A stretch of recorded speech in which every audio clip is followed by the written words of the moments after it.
بسم اللہ الرحمن الرحیم۔ مدینہ منورہ میں ایک عابد نوجوان اکثر مسجد میں رہتا تھا۔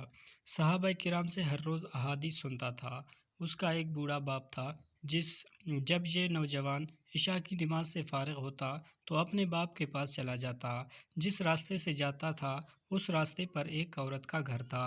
وہ عورت اس نوجوان پر فریفتہ ہو گیا۔ جب نوجوان راستہ سے گزرا تو وہ عورت اس کو بار بار بہکانے لگی، حتیٰ کہ وہ نوجوان اس کے پیچھے لگ گئی۔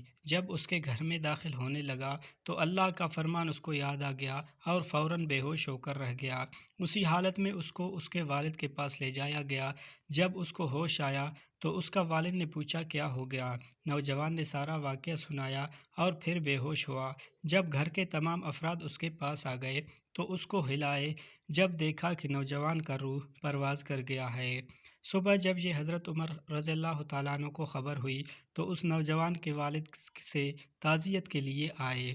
پھر اس نوجوان کی قبر پر تشریف لے گئے اور فرمایا، جو شخص اپنے رب کے سامنے کھڑے ہونے سے ڈر جائے اس کے لیے جنت میں 2 باغ لگائے جاتے ہیں۔